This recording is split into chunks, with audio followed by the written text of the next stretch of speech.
Je ne peux commencer autrement qu'en disant je suis innocent. Ce qui me soutient dans ce combat est que je suis totalement innocent. Puisque je suis innocent, Et je suis innocent.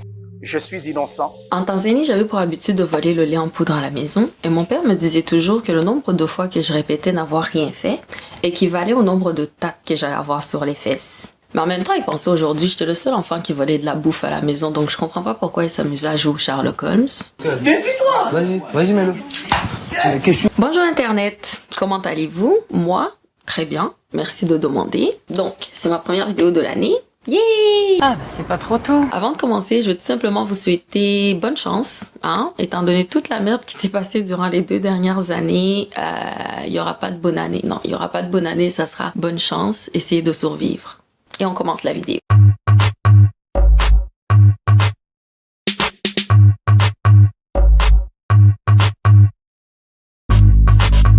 Donc aujourd'hui, on fait dans le thème de la religion. Hein. Je vous suggère un résumé d'une petite histoire qui s'est passée dernièrement au Québec. Et c'est un scénario digne d'un film bollywoodien. Je vais être honnête avec vous. Depuis que le Québec existe, donnez-moi le nom de quelqu'un qui aurait été accusé en même temps de viol, en même temps d'agression sexuelle, en même temps ayant vu ses enfants arrachés pendant 6 mois, en même temps la femme et l'entourage menacés de représailles s'ils n'abandonnaient pas, qu'on me le dise. En même temps, le fisc et 35 enquêteurs sur son dos. En même temps, les comptes bancaires bloqués. En même temps, subir le rejet des banques comme client, parce que les banques t'écrivent pour te dire qu'on ne te veut pas comme client. Sans explication.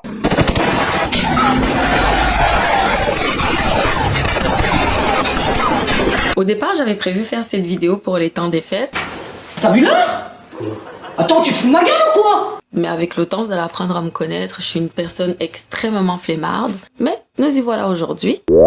Nous allons faire un aller simple partant du Québec vers le Congo, mais avec une légère petite déviation française et torontoise. Probablement que certains d'entre vous ont déjà entendu parler de cette histoire sur les internets, plus précisément les réseaux sociaux comme Facebook, parce que jusqu'à maintenant, cette histoire continue à générer des débats inutiles à mon humble avis. Hein? Mais je vais tenter de vous expliquer le pourquoi du comment.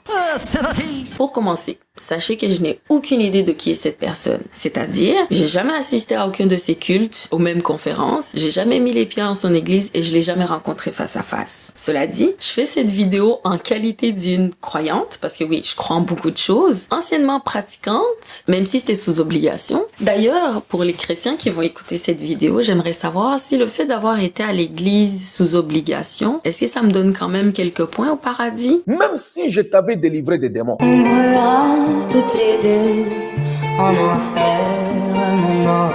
C'est important s'il vous plaît. Mettez la réponse dans les commentaires.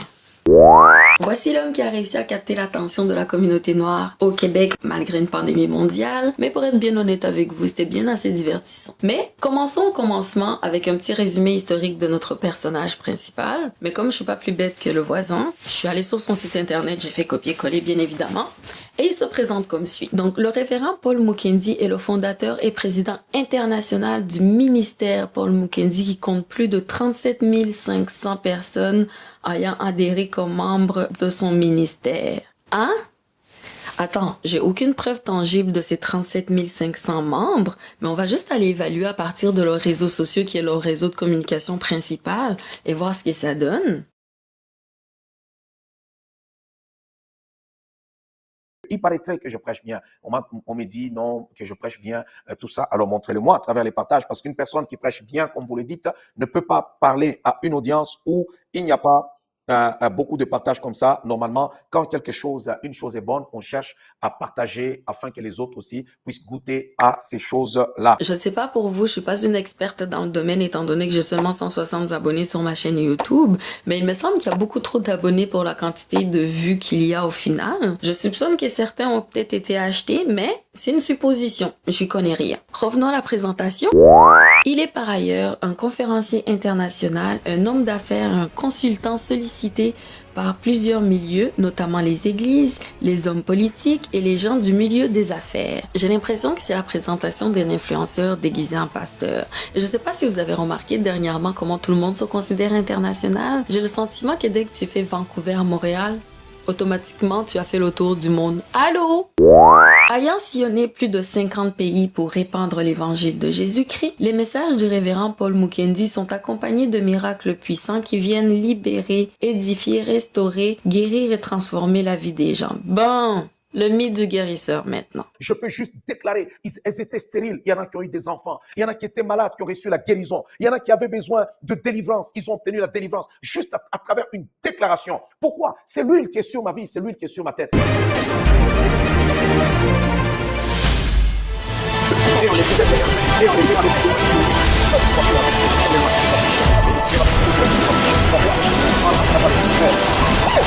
Même si c'est pas mes mains que Dieu avait utilisé mes mains pour te guérir de tes maladies, je t'assure là où tu es que tu vas abandonner. Auteur de livres à succès, il est aussi le pasteur principal du Centre évangélique Parole de vie à Québec au Canada. Dans une province où la religion est rejetée, il a réussi haut la main à bâtir une œuvre prospère réunissant plus de 1000 membres de plus de 30 pays différents, devenant ainsi l'église de référence à Québec et se faisant appeler par ses pairs l'apôtre de la ville de Québec.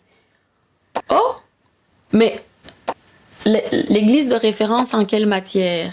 Comment faire des attouchements aux adolescentes? Sa devise étant qu'il y a un grand Dieu pour de grandes choses, c'est de ce Dieu puissant qu'il présente afin que tous puissent l'expérimenter. Il vit à Québec avec sa femme et leurs 4 enfants. Non. Ici, il va falloir changer pour il a abandonné sa femme et ses enfants pour fuir la justice canadienne. C'est pas pareil. Je vais m'arrêter là. Je pense que vous commencez à avoir une idée du personnage en question, parce que oui, je pourrais continuer comme ça pendant des heures parce que sa bio sur son site internet est 2 fois plus longue. Mais allons directement à ce qui nous intéresse. Je rentrerai pas trop dans les détails de l'affaire. Pour les gens qui me connaissent, vous savez que j'ai aucune formation juridique au même endroit. Donc, c'est pas aujourd'hui que je vais commencer à me prendre pour Olivia Pope. On m'accuse de beaucoup de choses. Beaucoup. Comme quoi? D'agression, de voies de fait, de blanchissement d'argent. Le fisc est derrière moi. Ce n'est que le petit point de tout ce qu'il y a derrière. Mais sinon, c'est beaucoup de choses, c'est un cocktail judiciaire. Le pasteur Paul Mukendi est présentement reconnu coupable pour agression sexuelle et voies de fait sur une adolescente. Les gestes auraient été commis entre la période de 2002 à 2014 et il a été condamné à 8 ans d'emprisonnement. Une peine qu'il n'a pas commencé encore à purger. Comme je vous ai dit au début de la vidéo, il a fui le Canada au courant de l'été dernier. Je ne suis pas un homme qui fuit la conséquence de ses actes. Non. Une deuxième victime a vu le jour un petit peu plus tard au courant des processus juridiques et il a également été reconnu coupable pour ce deuxième crime. Et les avocats de la plaignante ont demandé 2 ans d'emprisonnement consécutif à une peine qui était déjà en cours, ce qui lui faisait un total de 10 ans d'emprisonnement. Mais je vous ai dit un petit peu plus tôt qu'il était parti. Donc durant tout le processus, il n'y avait pas d'avocat ni personne pour le représenter. Donc vous imaginez bien que ça a été un argument de poids en fait pour les avocats des plaignants. Dans une de ses vidéos qui a pour titre Déclaration fracassante, il nous expose sa vérité. Et si jamais vous avez un petit peu de temps à perdre, comme moi, je vous invite fortement à aller regarder la vidéo parce que c'est l'exemple parfait d'une personne qui a quelque chose à se reprocher. Donc pour ceux qui ont autre chose à faire, je vous fais un petit résumé. Il commence son plaidoyer en nous expliquant en fait que toute cette situation est due à ses prédications dans son église dans la ville de Québec. Dans cette histoire, c'est moi qui suis la victime. C'est moi qui suis la victime. Évidemment, mais à aucun moment durant toute la vidéo il n'y fait référence. Je n'ai même pas entendu de petites prières on the side.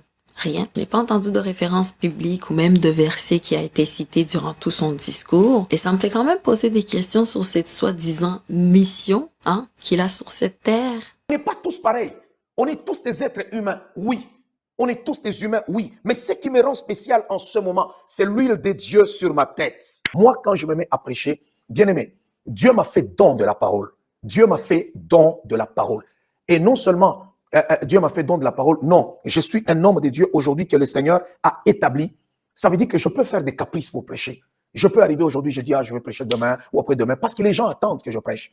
Les gens attendent. Dieu m'a fait don. Dans ma génération ici, bien aimé dans le Seigneur m'a fait don. Lorsque Mukendi parle, les gens ouvrent les oreilles pour écouter. Quand je commence à parler, tu as comme l'impression que tes entrailles bougent. Tu es là-bas, tu veux suivre. C'est l'huile de Dieu sur la tête. Comme on dit dans le monde des hommes, c'est nous ça, des pécheurs, j'imagine. Il n'y a pas de fumée sans feu, mon cher monsieur le pasteur. De là où vous êtes, je vous souhaite beaucoup, mais beaucoup de courage. Parce que vous devez sans doute savoir que cette fugue à Kinshasa ne fait qu'aggraver votre situation, en fait. Je pense que celui qui a fait cet adage de dire qu'il n'y a pas de fumée sans feu n'a pas dit vrai.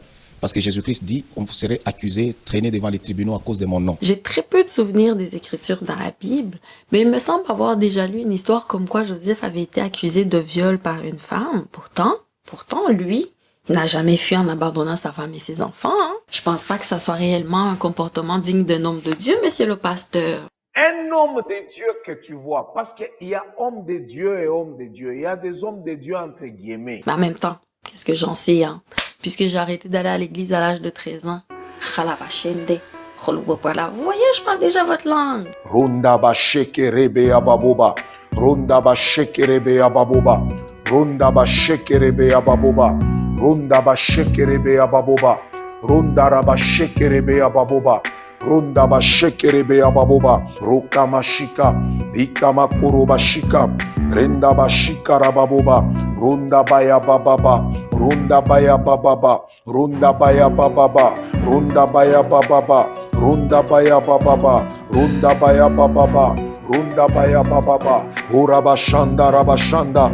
Ikama kuroba shika rababoba. Ronda rabashanda rabashanda. Ikama kuroba shika rababoba. Ronda rabashanda rabashanda. Oh. Mais ce que je sais de source sûre, c'est qu'être un fugitif n'aide en aucun cas sa cause. Au contraire, ça prouve tout simplement sa culpabilité. Dans la mesure où il serait réellement innocent, la seule manière pour lui de le démontrer, du moins aux yeux des hommes, c'est d'avoir recours aux mêmes instances qui l'ont soi-disant mises injustement en accusation. Personne, alors je dis bien, personne n'est disposé au Québec à m'entendre, à me croire et à me rendre justice. Si ce sont des mensonges qu'il raconte sur lui, à ce moment-là, se faire justice n'a de réelle valeur que pour soi. Il aurait pu profiter de cette occasion pour nous démontrer la puissance de son Dieu, pour nous prouver qu'il est bel et bien réel et vivant. Je marche avec un Dieu vivant. Je marche avec un Dieu vivant. Tu n'es pas m'aimer, mais du moins, tu dois savoir que j'ai un Dieu vivant. Bref, l'objectif de cette vidéo est tout simplement de vous dire, faites attention à ces soi-disant hommes de Dieu. Il est écrit dans la Bible. En plus, il nous invite à manger son corps et à boire son sang. Donc techniquement, on a une part de Dieu en nous. Eh bien oui, j'ai été créé pour être Dieu.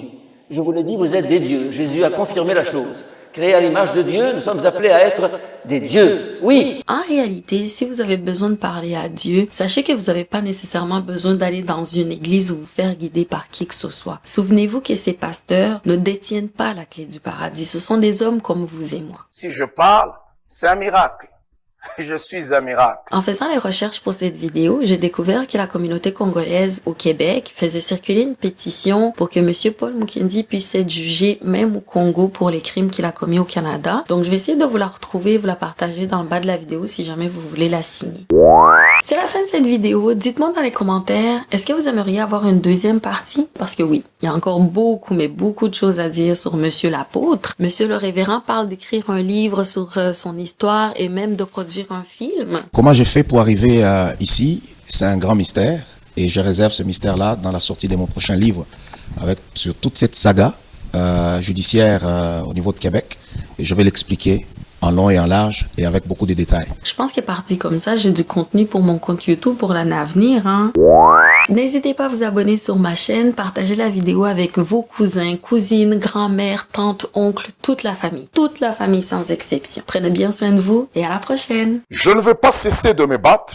Je le dois à ma famille, à ma femme, à mes enfants, à mon église et à tous ceux qui croient à mon innocence et au nom de tous ceux qui sont victimes, eux aussi, du système.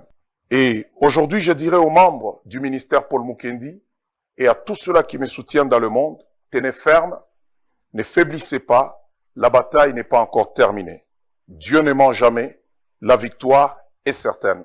On peut tout falsifier, mais la vérité triomphe toujours.